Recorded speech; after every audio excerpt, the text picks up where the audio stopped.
living in cities are facing and will face, it's going to have a huge positive impact, both in this country and around the world.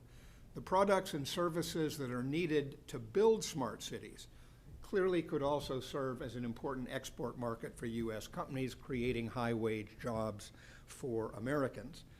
The second point is that technology is in the process of creating new opportunities to reduce traffic congestion, to fight crime, to foster economic development, to reduce greenhouse gas emissions, and to make local governments, as well, of course, as the federal government, more open, more responsive, and more efficient.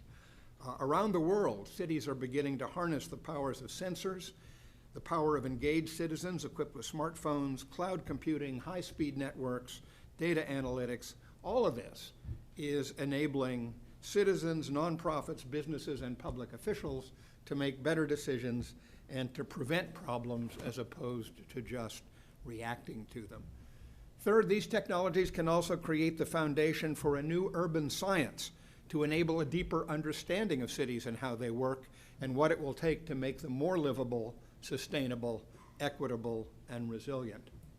And finally, a new generation of technologists is committed to helping local governments embrace 21st century technologies for these purposes by participating in hackathons. Organizations like Code for America, they're helping to make government services easier to access and easier to benefit from. And that's why I'm particularly pleased to announce that the administration is launching today a Smart Cities initiative with an initial federal investment of over $160 million, with important commitments adding to it from cities, universities, foundations, and companies. And clearly, although today other speakers will provide more details on those commitments, there are certainly a couple of them that I want to highlight. The National Science Foundation is investing in the fundamental research and research infrastructure to support this effort. NSF, for example, will be providing a $3 million grant to the University of Chicago to build a 500-node network capable of measuring the physical environment of urban areas at the city block scale. The National Institute of Standards and Technology Global City Teams Challenge will encourage teams to set smart city goals and work with companies such as IBM, AT&T, and Cisco to develop, deploy, and evaluate smart city technologies. The Environmental Protection Agency and the Department of Homeland Security, the Department of Energy, the Department of Transportation, and the Department of Commerce are all investing in smart city applications. Those projects are going to help increase the effectiveness of first responders, improve the energy efficiency of buildings, reduce traffic congestion, foster regional innovation, and improve air quality monitoring. With support from the MacArthur Foundation, more than 20 cities and universities are forming the Metro Lab network.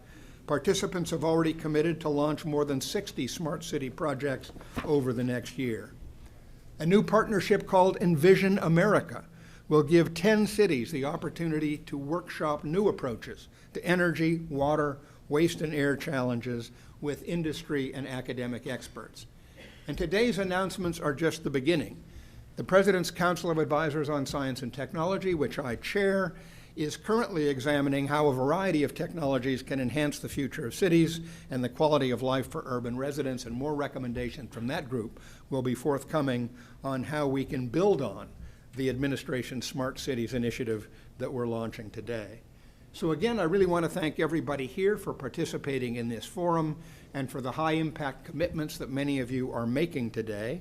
I look forward to working with you to make this initiative a success. I know it will be, and I hope that you'll consider helping us expand the coalition of federal agencies, cities, universities, companies, foundations, and nonprofits that are involved. And it is now my great pleasure to introduce one of the main leaders of this initiative, Dr. France Cordova, the director of the National Science Foundation. France.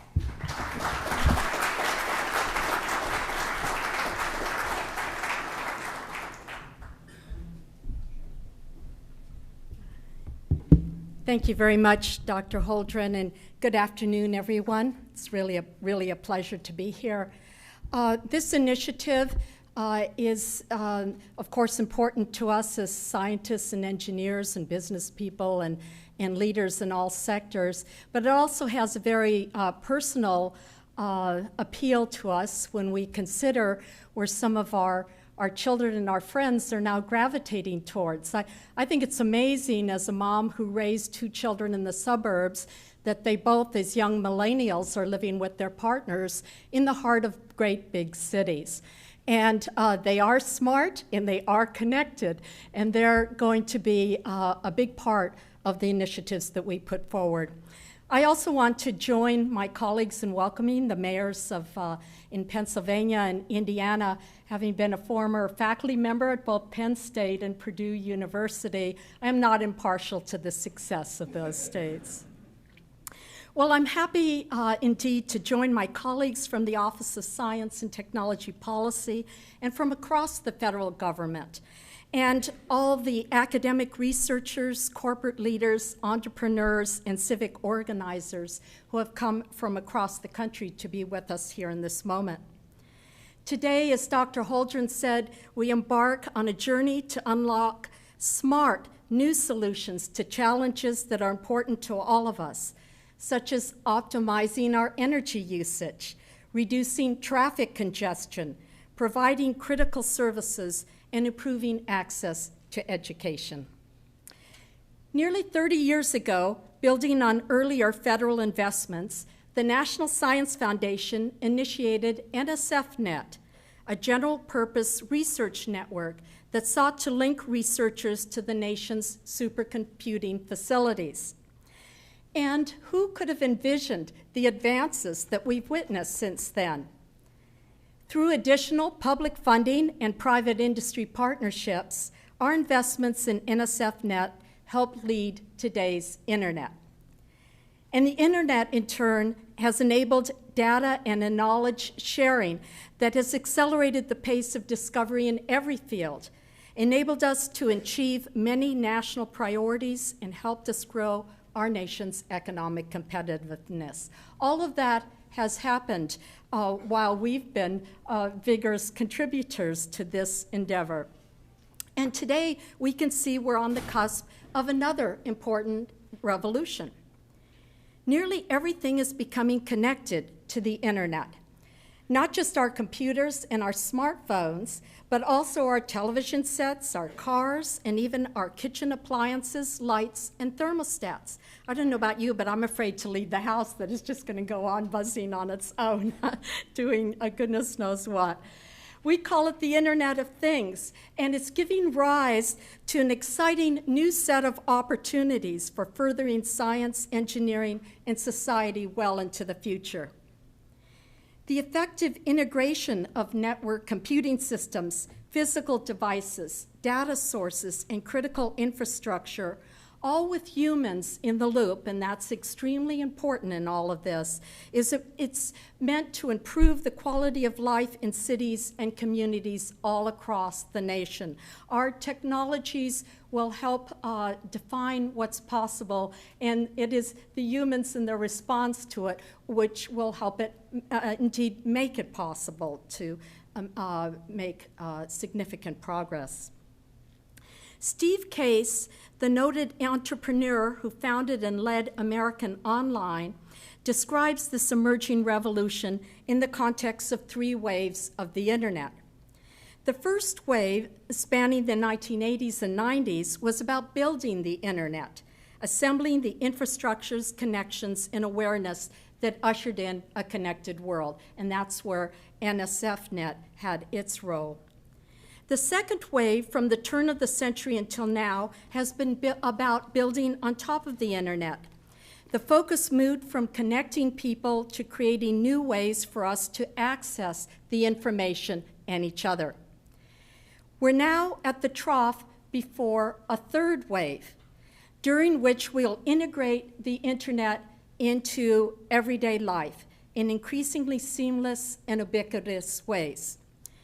Riding this wave will be about forging partnerships to transform the economy's largest sectors.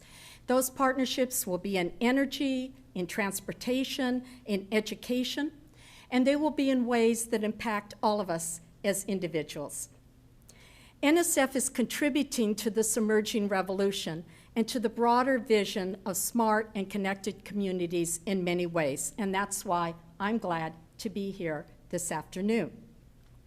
We're pleased to announce today more than $35 million in new investments that will help to intelligently and effectively design, adapt, and manage the smart and connected communities of the future.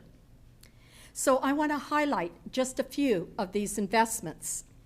First, NSF is issuing approximately $10 million in new cyber-physical systems research projects with a focus on smart and connected communities, supported in conjunction with the Department of Homeland Security, NASA, the National Institutes of Health, and the Department of Transportation. The Interagency Cyber-Physical Systems Program, led by NSF, funds research that develops the principles, methodologies, and tools needed to deeply embed computation, communications, and control into physical systems. Second, NSF is announcing $12 million to new projects to foster communities of practice, or living labs, that will provide mechanisms to scale up next-generation internet application prototypes impacting healthcare, energy, transportation, education, and learning, and public safety across our nation's cities and regions. This includes awards to US Ignite, I noticed they're here today, a public-private partnership spanning over 40 cities and communities across the nation, and the Mozilla Foundation, the nonprofit organization dedicated to openness, innovation, and participation in the internet, to catalyze an application innovation ecosystem that will power the way to tomorrow's smart and connected communities. And third, NSF is issuing an award of more than $3 million, as Dr. Holdren mentioned as an example, to the University of Chicago to support the creation of a new instrument called the Array of Things in the city of Chicago. The Array of Things will be the first research infrastructure to allow researchers to rapidly deploy sensors, embedded systems, computing, and communication systems at scale in an urban environment. Our additional